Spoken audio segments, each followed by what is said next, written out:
Assalamualaikum warahmatullahi wabarakatuh. Mitra Muslim, hafizakumullah. Ketika kita mempelajari tentang sirah nabawiyah, kita akan berhadapan dengan sebuah kenyataan bahwa Rasul kita adalah orang Arab. Kemudian wilayah kebesaran beliau juga bermula dari Arab. Ada Makkah, kemudian beliau hijrah ke kota Madinah. Dan dari Madinahlah kemudian menyebar cahaya itu hingga ke seluruh dunia termasuk ke negeri ini. Sebagian orang yang tidak suka dengan Islam mulai mempertanyakan Rasul terakhir mengapa harus dari Arab. Bahkan ada yang mencoba untuk meragukan itu dan mempertanyakan, hingga kemudian ada yang mencoba membawa Islam dibatasi oleh teritorial, sehingga muncullah istilah-istilah ini Islam lokal, Islam Indonesia, Islam Malaysia, Islam dengan budaya di Indonesia, dan seterusnya. Di sini sebenarnya kita harus membahas lebih dalam di awal mengapa Rasul terakhir harus dari Arab. Allah Subhanahu wa ta'ala berfirman dalam surat Al-An'am ayat 124. Allahu a'lamu haitsu yaj'alu risalatah. Allah lah yang lebih mengetahui di mana dia menempatkan tugas kerasulan. Jadi dari ayat ini bisa kita ambil dua pelajaran mahal. Yang pertama adalah bahwa terserah Allah hendak diberikan kepada siapa risalah kenabian itu. Allah yang punya hak memilih siapa rasulnya, siapa nabinya. Tidak ada yang ikut campur dalam pilihan Allah Subhanahu wa ta'ala. Tugas kita adalah tinggal mengikutinya dan mentaatinya. Maka tidak benar ketika ada orang yang menggugat tentang mengapa Rasul kita harus Arab. Karena hanya Allah yang maha tahu diberikan kepada siapa tugas kerasulan itu. Kemudian pelajaran yang kedua adalah bahwa sebenarnya pertanyaan tentang mengapa Rasul terakhir dari Arab, dan ini yang harus kita juga analisa karena ada pelajarannya. Sebenarnya semua analisa yang akan kita lakukan ini sesungguhnya semua kembali kepada ayat tersebut, yaitu bahwa sebenarnya kalau kita mau bertanya yang sesungguhnya apa hikmahnya, hanya Allah yang maha tahu. Karena Allah yang punya hak penuh untuk memberikan kerasulan kepada siapa. Kalau kita menilik sejarah orang-orang Yahudi, orang-orang Yahudi berada di kota Madinah, juga berada di Khaybar saat itu. Sesungguhnya mereka sedang menunggu kehadiran Nabi terakhir, sebagaimana yang ciri-cirinya disebutkan di dalam kitab suci mereka. Tapi begitu Nabi yang mereka tunggu itu adalah Arab, mereka terkejut. Karena mereka menduga bahwa Nabi terakhir pun akan hadir dari kalangan mereka, dari masyarakat Bani Israel, yang sebagaimana mereka jumpai selama ini. Bahkan dialog antara pemimpin besar kafir saat itu ketika bertanya tentang Rasulullah Muhammad SAW, kemudian dia yakin sesuai dengan kitab suci yang diketahuinya bahwa inilah semua ciri-ciri Nabi terakhir. Dia mengatakan bahwa dia yakin bahwa ini adalah Nabi terakhir, tetapi yang tidak saya duga adalah ketika Nabi ini hadir dari kalian, itu dari bangsa Arab. Karena sebagaimana kita ketahui bahwa nasab Rasulullah Muhammad SAW sampai pada Nabiullah Ismail alaihissalam. Sebelumnya kerasulan nasabnya adalah nasab Nabiullah Ishaq alaihissalam. Sama-sama putra Nabi Ibrahim, tapi rata-rata para nabi berasal dari nasab Nabiullah Ishaq alaihissalam. Dengan demikian maka pembahasan tentang mengapa Rasul terakhir dari Arab semuanya harus bermuara pada ayat Allahu a'lamu haitsu yaj'alu risalat. Hanya Allah yang lebih tahu kepada siapa diletakkan kerasulan itu. Makanya ketika kita mencoba menganalisanya, tetap saja Kalau kita mau bertanya apa hikmah besarnya, Allah yang lebih tahu. Tapi para ulama sejarah mencoba untuk melakukan beberapa analisa tentang masalah ini. Dan disinilah kita akan tahu betapa pilihan Allah tentu tidak sembarang. Kita saja ketika memilih seseorang yang kita jadikan, kita posisikan di tempat tertentu, itu saja tidak sembarang. Kalau kita memilih seseorang dengan jabatan tertentu, bukankah tidak sembarang? Kalau kita mengamanai seseorang untuk sebuah amanah tertentu, bukankah tidak sembarang orang? Maka bagaimana dengan Allah Subhanahu wa Ta'ala untuk tugas yang lebih besar dari semua tugas manusia yang ada di muka bumi ini, yaitu tugas kerasulan. Untuk itu ada beberapa kajian, beberapa analisa tentang mengapa Rasul terakhir dari Arab. Yang pertama adalah dilihat dari masyarakatnya. Masyarakat Arab, sebagaimana yang Allah sampaikan dalam surat At-Taubah ayat 97. Allah berfirman, Al-a'rabu ashaddu kufra wa nifaqa wa ajdaru alla ya'lamu hududa ma anzalallahu ala rasulih wallahu alimun hakim.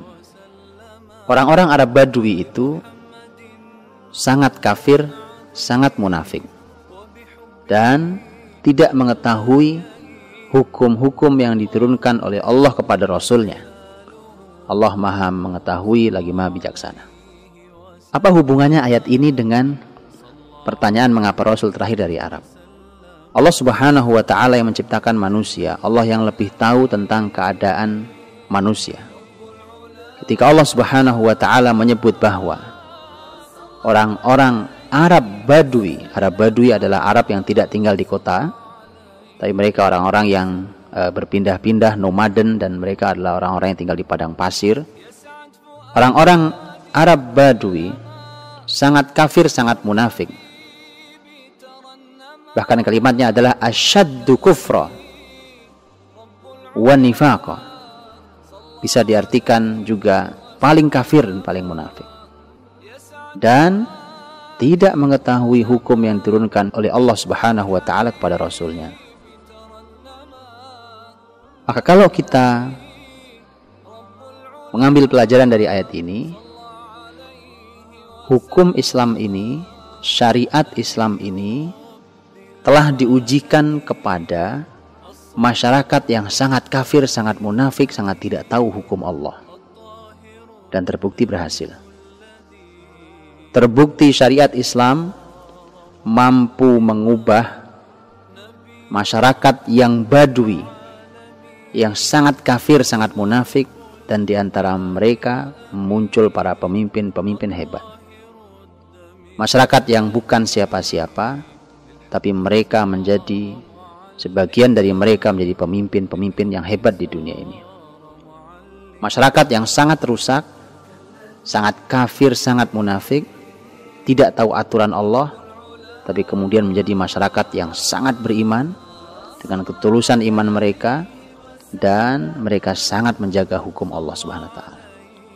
Dengan demikian, maka ketika syariat Islam ini telah terbukti berhasil memperbaiki masyarakat yang paling rusak, maka syariat Islam ini akan lebih mudah untuk mengubah masyarakat yang tidak serusak mereka. Seperti contohnya masyarakat kita, masyarakat Indonesia ini. Mari kita lihat beberapa contoh betapa orang Arab Badui adalah masyarakat yang mereka untuk urusan yang sangat sepele, sederhana, perlu diajari. Contoh adalah tersenyum atau mencium anak. Di kita, di negeri ini, kita tersenyum pada siapa saja tanpa diajari. Bahkan kita bertemu dengan orang yang tidak kita kenal. Senyum itu perintah Islam. Bukankah Rasulullah SAW yang menyampaikan tabassumuka fi wajhi akhika sadaqah? Senyummu di hadapan saudaramu, di hadapan wajah saudaramu adalah sedekah. Tetapi masyarakat Arab Badui dengan raut wajah yang tidak nyaman setiap dilihat orang, tersenyum harus diajari. Hingga Nabi harus menyampaikan bahwa tersenyumlah, senyum itu sedekah. Masyarakat negeri ini Masya Allah tidak diajari pun mereka tersenyum. Contoh kedua yang ini bahkan Rasul pun heran. dengan masyarakat Arab Badui tentang masalah mencium anak. Rasulullah Shallallahu Alaihi Wasallam suatu hari didatangi oleh seorang Arab Badui. Rasulullah Shallallahu Alaihi Wasallam sedang bermain dengan cucu-cucunya. Nabi menciumi cucu-cucunya. Orang Arab Badui yang datang itu kemudian bertanya, apakah kau lakukan ini ya Rasulullah? Artinya kau menciumi anak-anak kecil juga? Tentu pertanyaannya mengherankan. Kita pun heran dengan pertanyaan itu. Maka Nabi pun heran. Nabi bertanya, apa kau tidak punya anak? Dia mengatakan, aku punya 10 anak, tapi belum pernah sekalipun aku cium mereka. Ajaib. Seorang ayah bisa menahan diri, punya anak 10 tidak sekalipun mencium anaknya. Maka Nabi Shallallahu Alaihi Wasallam segera berkata, pulang, cium anakmu. Aku khawatir rahmat dicabut dari hatimu. Jadi untuk mencium anak saja mereka harus diajari. Mereka harus dicontohkan oleh Nabi Shallallahu Alaihi Wasallam, di mana mereka bahkan tidak pernah mencium anaknya. Entah apa yang ada di kepala mereka. Mungkin mereka merasa bahwa kalau mencium anak kecil atau bermain dengan mereka menjatuhkan wibawa orang besar mungkin, atau menjatuhkan kepemimpinan atau menjatuhkan kewibawaan seorang dewasa. Maka mereka harus diajari seperti itu. Adab, akhlak, sopan santun umpamanya. Kita setidaknya walaupun mungkin hari ini kita sedang krisis akhlak, tapi sisa-sisa itu masih ada. Menghormati orang yang lebih tua dan orang yang lebih berilmu. Kita berbahasa dengan bahasa yang lebih sopan, dengan nada yang lebih rendah, berbicara dengan orang yang berilmu.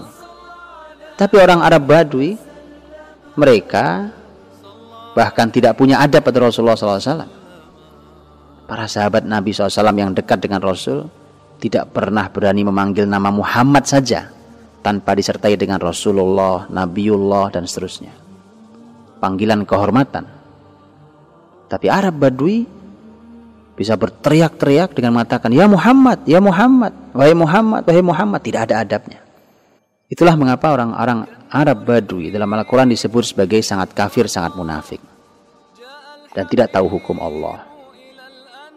Maka sekali lagi bahwa ketika syariat Islam ini telah teruji mampu mengubah mereka jadi sebuah masyarakat yang beradab, menjadi masyarakat yang bahkan menjadi pemimpin besar di antara mereka, maka tentu lebih mudah mengubah kerusakan masyarakat negeri yang lain, termasuk masyarakat ini. Untuk itulah tidak ada yang pernah teruji sepanjang zaman yang mampu mengubah sebuah bangsa yang paling rusak kecuali Islam. Dan negeri ini, Indonesia ini, kalau mau baik tentu dengan Islam. Tidak ada yang tidak bisa diselesaikan oleh syariat Islam, tidak ada yang tidak bisa diperbaiki oleh syariat Allah Subhanahu wa Ta'ala, yang kalau kita ridho di negeri ini diatur oleh syariat Allah Subhanahu wa Ta'ala, maka akan terjadi perubahan yang jauh lebih mudah mengubahnya daripada Rasulullah SAW mengubah masyarakat Arab Badui. Untuk itulah maka masyarakat tempat pertama kali syariat Islam ini diturunkan, di antara mereka ada masyarakat yang paling kafir, paling munafik, yang dengan itu maka ternyata syariat ini diturunkan di tempat untuk diuji kali pertamanya bahwa benar ini adalah syariat Allah yang mampu memperbaiki, yang mampu mengubah, dan kemudian menunjukkan jalan manusia lebih baik, mengubah manusia, memuliakan manusia dari keberadaan yang sangat kafir dan munafik dan tidak tahu hukum Allah pada masyarakat yang beriman tulus dengan keimanannya dan kemudian berjalan di atas syariat Allah Subhanahu wa Ta'ala. Fa'tabiru ya ulil absar, maka ambillah pelajarannya wahai orang-orang yang memiliki pikiran. Wallahu a'lam bishawab. Assalamualaikum warahmatullahi wabarakatuh.